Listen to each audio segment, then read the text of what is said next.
If you like this video, please be sure to give it a like and subscribe to my channel for more of my content. Also, be sure to press the notification button down below, that way when a new video comes out, you'll be notified.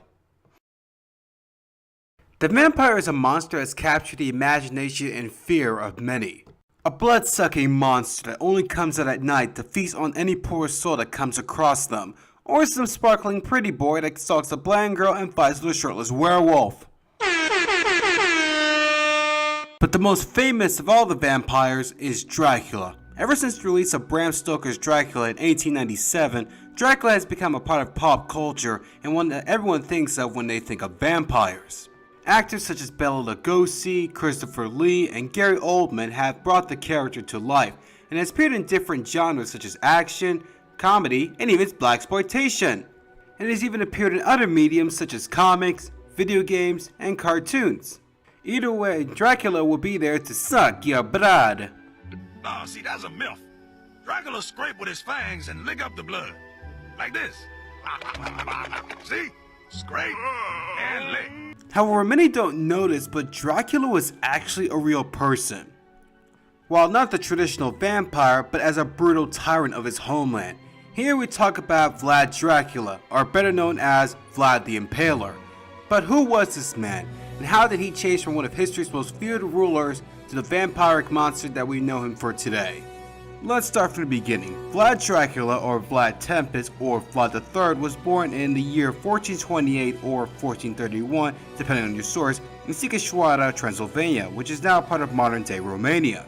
His father was Vlad Dracula, or Vlad II, who became part of royalty after joining the Order of the Dragons, which was created by the Holy Roman Emperor Sigismund in order to protect Christianity by combating the advancements of the Muslim Ottoman Empire, which is now modern-day Turkey. In 1436, Dracula's family were moved to Wallachia, where his father ruled over the land. But his father would be overthrown by one of his rivals, and wanting the throne back, Dracula's father would pledge his loyalty to the Ottomans. However, this would lead to a double cross, and the Ottomans would end up taking the family as prisoners. The Ottomans did agree to help Vlad II, but in exchange, he must leave his sons Dracula and his younger brother Radu to the Sultan of the Ottoman Empire. While Radu would cooperate with the Ottomans and even convert to Islam, Dracula, on the other hand, was not so pleasant to be around. He would be a troublemaker, and this would lead to many beatings and punishments. However, Vlad II will go on to betray the Ottomans by supporting Christian kingdoms in Poland and Hungary, but later would go back to the Ottomans, promising them yearly tributes. Yeesh, this guy is not loyal. And because of the disloyalty of Vlad II, this wouldn't go so well with those said Christian kingdoms, and he and his oldest son Mircea would be executed in 1447, and the throne of Wallachia would be taken over by his cousin Vladislav II, who was supported by the Christian Hungarians. Dracula, seeing an opportunity, would lead a campaign to take his rightful place on the throne. Dracula would use the help from the Ottomans, and he actually managed to take Wallachia and became its ruler. For 2 months. You see, Vladislav was away at the time fighting the Ottomans in the Balkans, and when he came back, as you can imagine, he was pissed seeing someone take his throne while he was gone, and threw Dracula out of Wallachia. For the next 8 years, Dracula would wander through Turkey and later the Balkans. It is here when Dracula will betray the Ottomans and make a deal with John Hunyadi, the governor of Hungary, who was the one who killed Dracula's father and his brother and helped Vladislav take the throne. Man, no one is loyal here. In 1456, Dracula would lead a force supported by the Hungarians and killing Vladislav, thus taking back the throne. And this is where his brutal reputation begins. The first thing he would do is stop paying taxes and tributes to the Ottomans, which was one of the things keeping peace between the two nations. Basically, it was all a big FU to the Ottomans. Next, he would invite all his rivals to a feast. These were a group of boyars, which, for those who don't know, a boyar is basically another royal title in old Eastern Europe. These boyars were the ones who killed his father and older brother, and Dracula wanted revenge. When all their guards were down, Dracula would have them all stabbed, but not to the point of death. Dracula wanted to send a message. He would have their bodies put on spikes where they would suffer for days, dying a slow and painful death. Because of this action, Vlad Dracula would be given the title of Vlad the Impaler. This would be one of many impalings, as it was Dracula's favorite method of execution. Dracula would also use this on a group of Saxons who were allies with the boyars he killed, and an envoy of Ottomans as well. And the messed up thing was, He kept their turbans on while they were being impaled. It didn't matter who you were, if you pissed Dracula off, you were to be impaled.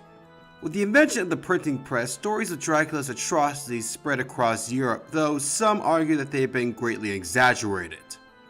After sending back to the remains of the Ottoman delegates in various forms of dismemberment, in 1462 the Ottomans led by Sultan Mehmed II attacked Wallachia. During the battle, Dracula tried to kill the Sultan but failed.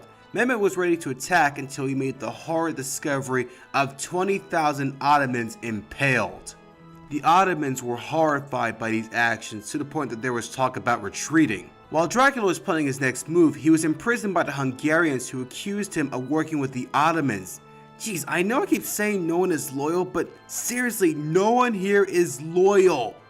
So the Ottomans take over Wallachia, in which they appointed Radu, the younger brother of Dracula, as head of Wallachia. However, Radu ended up dead in 1475. For many of the higher-ups thought it would be better for Dracula to return. In 1476, Dracula would make his return to the throne as ruler of Wallachia. However, it wouldn't last long because a couple months later, Dracula would lead his troops into battle only to be ambushed by the Ottomans, and Dracula was killed, thus ending his reign. So that was the story of the real Dracula. So you may be asking, how did Bram Stoker get the idea for the modern vampire from Vlad the Impaler, since he's rather different than the one most people are familiar with? Well, depending on your source, the reasons are rather anticlimactic. Some sources say that Stoker was researching through Romanian history and read up on Dracula. He even chose his name because originally the vampire's name was going to be Count Vampire. Oh god, that sounds awful. No wonder he changed it to Dracula. Others say that Stoker just skimmed through a Romanian history book and just saw Dracula and didn't do much research on the actual man. Either way, Bram Stoker created a legend, one that overshadowed the man himself. And even though some interpretations say that the vampire Dracula is actually the same as the human Dracula, but he made a deal with evil forces to make him immortal. Even in modern day Romania, Vlad Dracula is seen as sort of an icon, being seen as a cruel but fair leader and the one who defended Christianity against the invading Muslim Ottoman Turks. This is rather ironic since Christian symbols such as the cross and holy water are one of the vampire Dracula's weaknesses. But which one do you prefer? Do you prefer the real brutal tyrant or the blood-sucking monster? Didn't you just hear Dracula explain the scraping leg? Dracula gonna tell it again for dummies that don't pay attention.